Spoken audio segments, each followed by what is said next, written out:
En juillet 2020, la conférence générale des adventistes du 7e jour avait prévu de tenir son assemblée générale avec tous les délégués mondiaux. Malheureusement, compte tenu du contexte sanitaire dans lequel se trouve le monde, eh bien, cette assemblée ne pourra se tenir. Afin de permettre à cette assemblée de bien se dérouler et particulièrement d'être sous l'influence de Dieu, la conférence générale avait lancé un programme 100 jours de prière. Ceci afin de permettre à tout un chacun, à chaque membre d'Église, d'intercéder, de prier, d'être prêt pour des événements peut-être comme ceux que nous sommes en train de vivre. De se préparer également pour que le Seigneur puisse conduire les délégués qui auraient à prendre des décisions importantes pour les prochaines 5 années à venir. Aujourd'hui, en dépit des changements de date concernant l'Assemblée générale de la Conférence générale, eh bien, nous voulons, et la Conférence générale a souhaité que nous puissions maintenir ces 100 jours de prière. En effet, depuis plusieurs mois déjà, le coronavirus, connu sous le nom de Covid-19, se répand de plus en plus dans le monde entier. Des frontières sont fermées et malheureusement, la peur commence à régner. Aujourd'hui, certaines personnes ne savent plus où mettre la tête, où donner de la tête. Elles ont peur, elles sont effrayées, elles ne savent quoi faire. Sortir, rester confinées. En fait, que faire aujourd'hui? Eh bien, chaque jour, nous essaierons d'avoir une petite réflexion durant ces 100 jours prochains. Donc, à partir de ce jour, jusqu'au 4 juillet 2020, nous aurons un temps de réflexion, mais aussi de prière. Vous pourrez réunir des amis, vous pourrez le faire entre amis, entre parents, ou personnellement, mais surtout, prenez le temps. Prenez un temps dans la journée ou peut-être plusieurs fois par jour pour pouvoir prier, intercéder pour les différentes personnes qui sont confrontées à ce virus, pour ceux qui soignent, le personnel soignant, pour les autorités. Chaque jour, nous allons vous proposer des sujets de prière pour que nous puissions rester connectés à notre Dieu. Oui, les chiffres montrent en flèche. Une pandémie fait rage, le coronavirus. Ce dernier voyage à la vitesse de l'éclair à travers le monde. Oui, mais il n'y a pas que le coronavirus. Il y a également ce que la Bible appelle le péché. Chaque homme, chaque enfant, chaque individu est touché par ce virus mortel. La Bible, nous le croyons, a une réponse. Non seulement pour le problème du péché et de la mort, mais la Bible également a une réponse. Elle a une réponse pour nous réconforter et nous rassurer en cette période de crise où le coronavirus fait rage. Comment? Comment éviter d'être rongé par l'inquiétude et l'anxiété? Nous vous proposons donc de lire avec nous, d'étudier la Bible, de l'ouvrir et de permettre à Dieu de nous réconforter.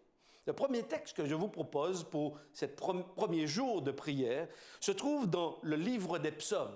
J'aimerais que vous puissiez lire avec moi au psaume chapitre 23. « L'Éternel est mon berger, je ne manquerai de rien.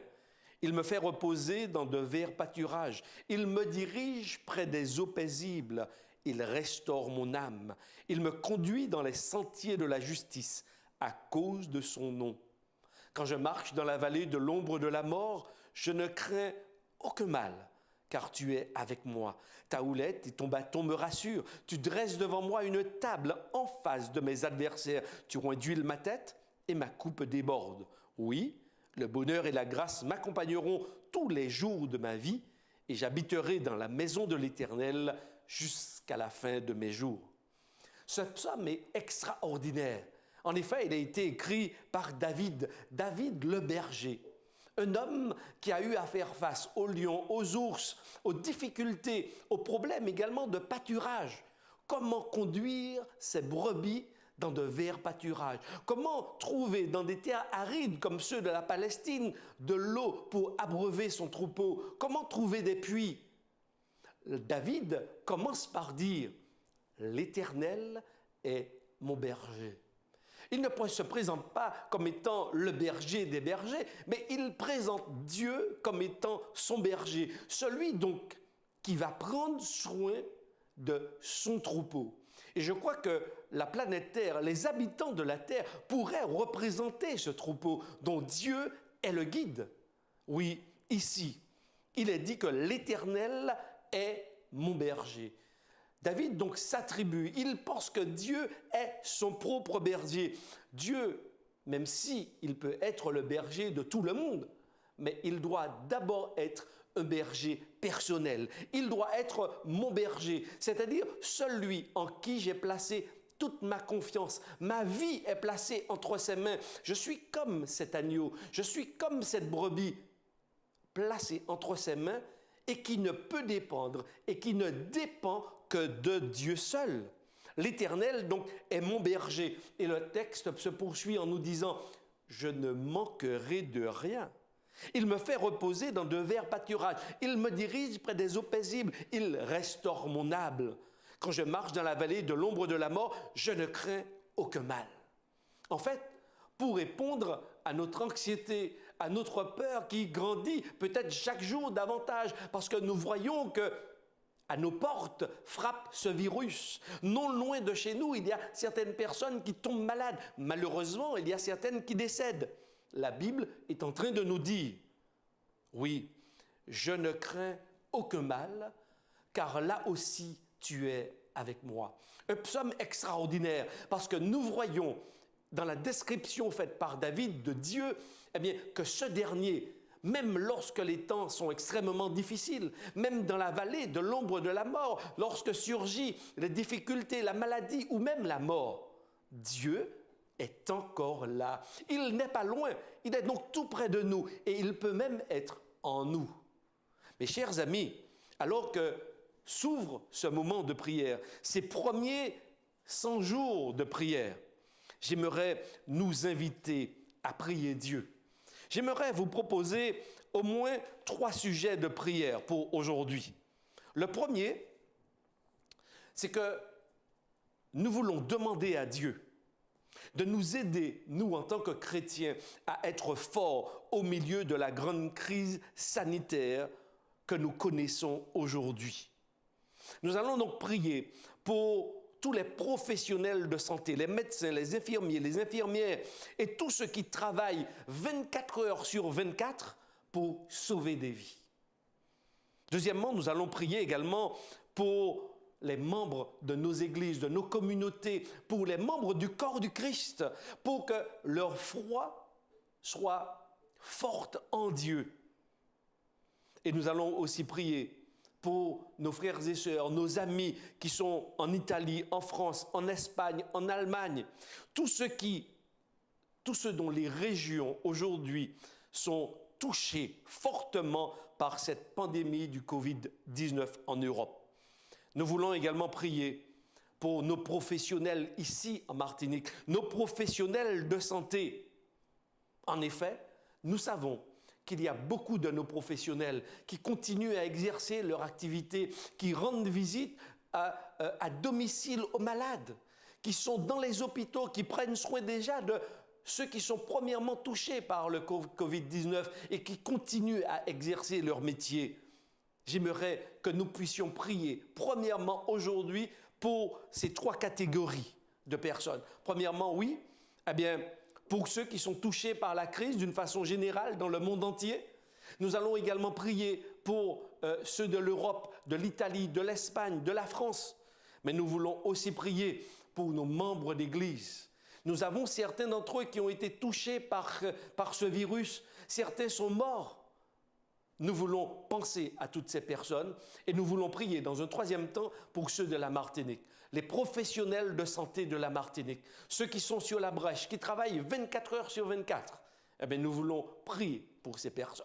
Et avant de nous quitter, je vous propose d'avoir un moment de prière avec moi.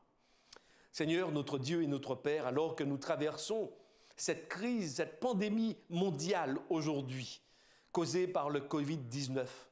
Alors que, oui, beaucoup de cœurs sont troublés, sont dans l'anxiété, ils ne savent où mettre la tête. Seigneur, tu nous dis dans ta parole et tu nous rappelles que tu veux être notre berger. Tu veux être notre guide, celui sur lequel nous pouvons nous appuyer, celui qui va apporter la paix, la sérénité dans notre vie. Oui Seigneur, merci parce que déjà tu nous permets de retrouver cette paix en toi. Mais nous voulons nous te prier également pour ceux qui sont dans le monde entier touchés par le Covid-19, pour ceux qui ont perdu des parents, des amis, des proches, qui sont aujourd'hui dans le deuil. Nous te les présentons et nous croyons que là où ces personnes se trouvent, ton amour saura les guider. Ils pourront sentir ta main aimante et bienfaisante et peut-être qu'ils recevront un message particulier de réconfort qui les conduira à toi. Nous te présentons également tous ceux qui sont touchés, nos frères et sœurs, nos amis qui peut-être ont habité l'Italie, l'Allemagne, l'Espagne, ceux qui sont touchés par le Covid-19 et qui font partie de notre grande communauté adventiste. Nous te présentons ces différentes personnes pour que là aussi, là où elles se trouvent, eh bien, ceux qui sont encore touchés par la maladie, ceux qui ont été touchés par le deuil, eh bien, ressentent ta main et ton amour envers elles. Nous voulons te prier également pour ceux de nos professionnels de santé, en Martinique aussi. Toutes ces personnes qui œuvrent 24 heures sur 24, que ce soit dans le monde entier et particulièrement en Martinique. Seigneur, nous avons une pensée pour ces personnes. Nous croyons que tu peux intervenir. Nous croyons que ta volonté se réalisera. Mais par-dessus tout, nous te demandons que ton nom soit reconnu comme étant celui qui apporte la paix, la sécurité, celui qui apporte une espérance. Oui, Seigneur, viens guider toutes ces personnes, viens les soulager toi-même et que la peur, en tant que croyants, soit loin de nous, mais que notre foi soit en toi et notre sécurité en toi. Merci Seigneur pour ce temps de prière que tu as mis en place. Merci pour tous ceux qui nous rejoignent dans cette main tendue vers le monde, mais aussi pour chacun de nous. Merci notre Père, nous t'en prions au nom de Jésus. Amen.